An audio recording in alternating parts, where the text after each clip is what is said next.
And it's a combination of fascinating and sad, right? It's a little bit huge. And so the way this is set to run, those of you that have run it before probably know there might be a Roman numeral 1 and 2 on here. Always put it on 2. So if you haven't run this before, always put it on 2. If you put it on number 1, when you turn it on, it's on instantly at a real high rate of speed, and you're done. Whereas if you put it on number 2, then you can graduate it up slowly. Okay?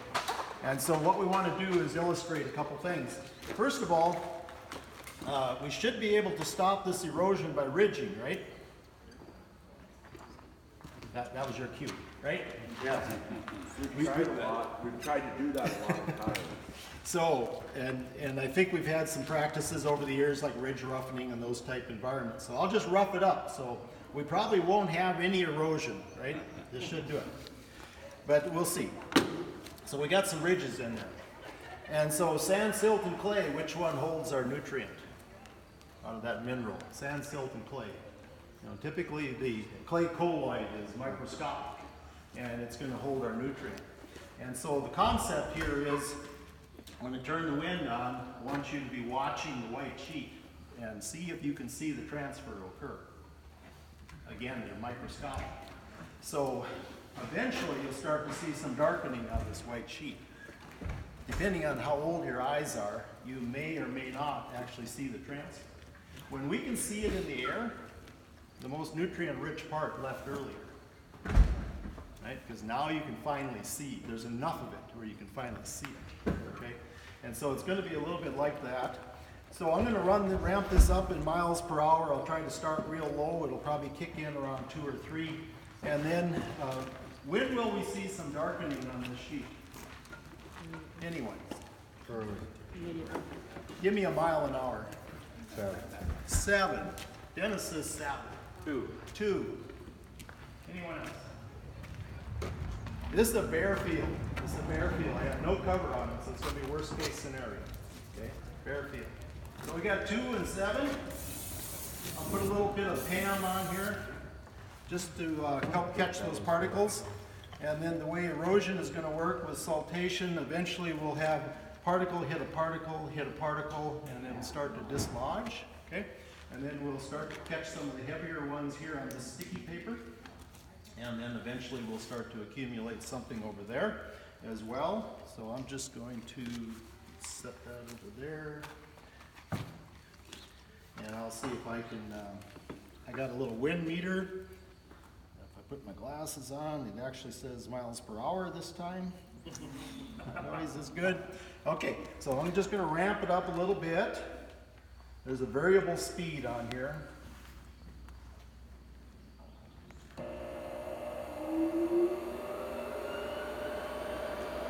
And if you have it on that first setting, it would already just be like 20 miles an hour. I mean, it's not a good setting beyond to illustrate anything.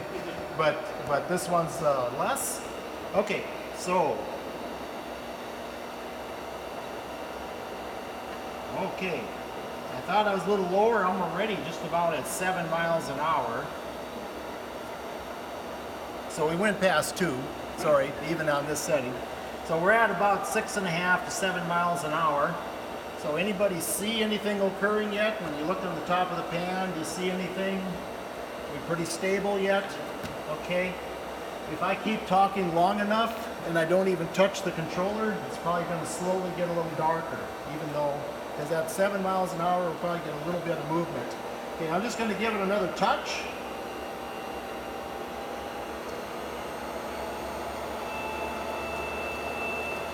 Okay, now we're at 9. So we're at 9 miles an hour. You start to see that there's a little bit of movement in the pan. You see a particle or two. Can you see that from where you're at? Okay, if you can't, you're welcome to come closer. Are you seeing anything happen on the white sheet? I think we're starting to maybe see something occurring on the white sheet. Okay, we're starting to get some clusters. We get enough of them. If we get enough of them, then we start to be able to see. And if you're over there, you might want to kind of come over here. Okay. Well, that's at 9. So we're at 9 miles an hour. give it just a touch. So when we were at 6 and 7, did you see the particles? If you say yes, you're probably lying, but you'll see them over there. Yeah, they're really hard to see. Okay, now we're up to 10 and a half to 11. We're at 11. And now we can really get easy to see the particles. So the microscopic clay colloids are really starting to cluster in now. And, but yet here we're starting to see some saltation. We're starting to see some of the particles from the higher part going to the lower part. And also we're getting a trail now on the sticky paper. Okay, so now we're starting to get a trail. That's at 11. Bare soil. Just give it one little, no? Okay, now we're up to 12 to 12 and a half. Okay, so now, if we had wind erosion years ago, what would you do? You'd go back out, right, Dan? Yeah. And that would fix it, right? So now I want you to watch at 12 miles an hour. See what's happening by the blade? Can you just see it? Now they're really leaving at a high rate of speed. And so it's really difficult to correct a problem that was created by the same concept, by the same effort. And so now, of course, as soon as I went in, now we really got a huge cluster of clay colloids on the screen. So what's attached to a lot of this clay? A lot of phosphorus attached to this clay. And so when we start looking at nutrient transport, NDSU friends, and I think did an article a few years ago on phosphorus loss in North Dakota, and really illustrated well on terms of how we've lost all of that phosphorus over time. So I think anytime we have erosion, wind erosion or water erosion, it's never just soil leaving. And so we have everything else that's going with it. But the point here is, because it's microscopic clay colloids, we don't see that first. If I would have stayed at 2-3 miles an hour and just kept endlessly rambling to you and never put the speed up, it would have still eventually got darker, because it's moving then.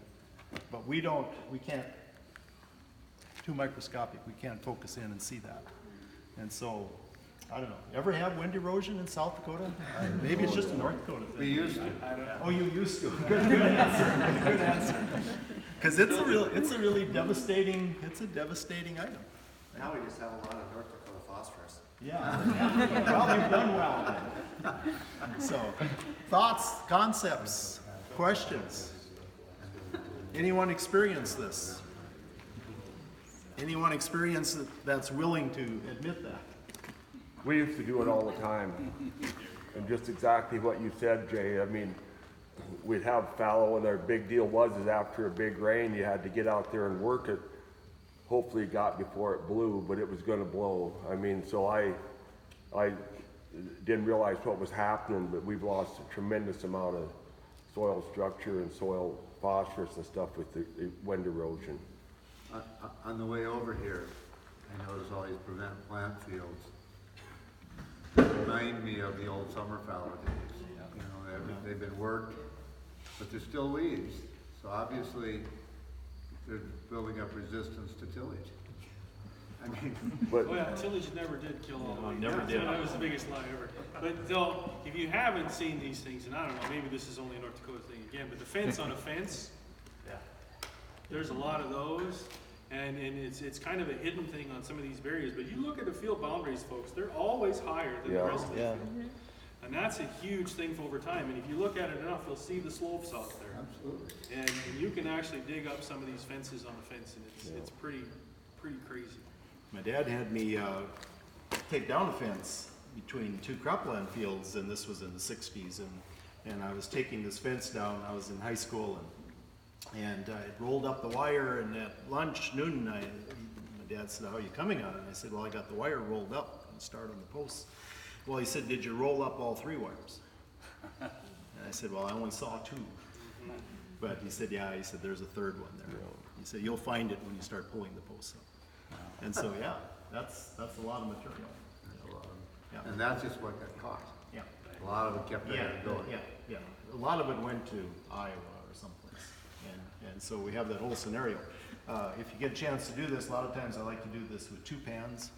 And then I also like to maybe bring a pan in that has a cover on it or something of that nature, and then you get a chance to run it again. And you're probably still gonna get some loss on there, depending on how much armor you have on it, but hugely different ballgame, way different ballgame. So it just, if you get a chance to run 2, it all takes time to do that, but sometimes that's well worth it, so. Jay, I started my career in Montana, and it was back at a time when a lot of sod busting had happening, and there was a lot of erosion. It was summer fallow time, all of those things were happening. And we didn't have fancy displays like this or experiments. So one of the first soil conservation technicians I worked with in Valley County, which was Glasgow, had this really unique way of working with producers on this. It made lots of producers angry, but he had a really good point. So they'd be standing on the edge of the field just like this, looking at this. And he'd say, do you see the soil moving? And the producer would go, no. And the technician said, well, why don't you just lay down on the edge of your field then and open up your mouth? So he didn't have this here in Pam, but he caught it all in his tongue. But it would have been effective. And it worked really well. But he made some producers upset. Sure. But anyway. Yeah, it's not quite as dramatic, but I have had people put their hand here. Yeah. Because you'll feel it, Jay, even we though got you a might not see it. Yeah, I just stepped in here. Did you guys talk about frozen ground? Does wind erosion happen on frozen ground? Oh, it would never happen on frozen. I figured you guys already addressed That was, wasn't that our salvation in the tech guide was ridge roughening, right, for, in that environment? So then why is the snow black? Exactly. Yeah, Right. yeah. Isn't deep enough. That's a long time too. When you're Well, I have had people say, yeah, if you'd put a deeper ridge in when you started, if we'd put a deeper ridge in, but maybe next time. But yeah, just to illustrate a point, a lot of nutrient lost, a lot of topsoil, and you look at that scenario. It's just a quick example. I had a quarter, and right next to my quarter was the neighbor's quarter, and I ended up buying that, and I took the fence out, and there was grass on his side, and I had farmed my side and had alfalfa in it. Once I took the fence out, and I decided to farm the whole 2 quarters, and there was probably, it's a good thing because my soil was over his side, because when you crossed over my side, there was about, I think, at least a 2-foot dip. So, yeah, I know where our soil's. Good thing I bought that so that I got my soil back. Some of It it, wasn't bad, after all. I did get my soil back. some of it, but you didn't catch all the wind that went by. That's the really shameful part of this whole thing, is that those clay particles do get way up in the air. Sure, yep. That's what sucks. I got the big stuff in it. Yeah, I didn't get all. I've seen guys in the ditch, you know, with the payloader taking it off the ditch and hauling it back. Then when you're saying that all the particles go up, so when we're spraying and stuff, are you know what I mean, are different chemicals on the soil and then blowing up and going here and moving with? Yeah, With so if the- you have, with so the if you, soil part. we've seen this last few years where you've had a pre-emergence herbicide put down, yeah, and then you'll get real heavy wind erosion within a few days before you had to rain on that. Those soil particles, those herbicides are attached to the soil particle and they're moving with that. Have there been any studies on like how far can they move? Like if the soil, it just depends on how far. Well, That'd be tough. the anecdotal evidence from the dirty 30s was that it ended up in Washington DC. Soil from Africa. Yeah, so It's in the jet it stream. depends on the size of the particle and how far it can get up. Once those small microscopic clay particles get into the atmosphere, they're gonna go a long ways. And so we have actually seen some issues with herbicide carryover problems moving through those fields on edges and border effects where it's piling up next to the fence or the edge row, because it takes a concentration amount, right? So just a smidge of herbicide is not enough, but if you get enough of that soil deposition there, you'll see some issues with it. We had all the orange snow this winter from Texas, came all the way up to South Dakota. So it moves a long way. Also, I kind of like to have this display with the principals talk. I see them as going together because I think whenever we get the opportunity, I've always listed the armor or the protection of the soil as the first principle for a reason. Until you stabilize, it's hard to build until you stabilize the field. So once you're stabilized, it gives you some options to do some things for sure.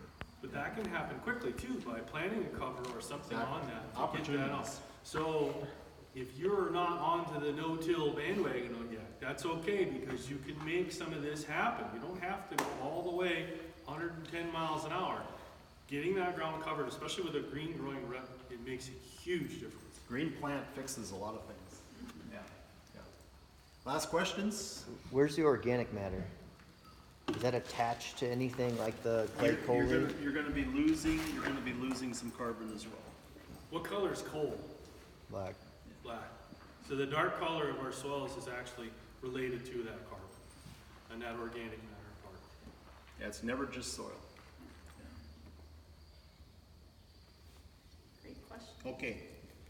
Very good. Appreciate your time. Thank you.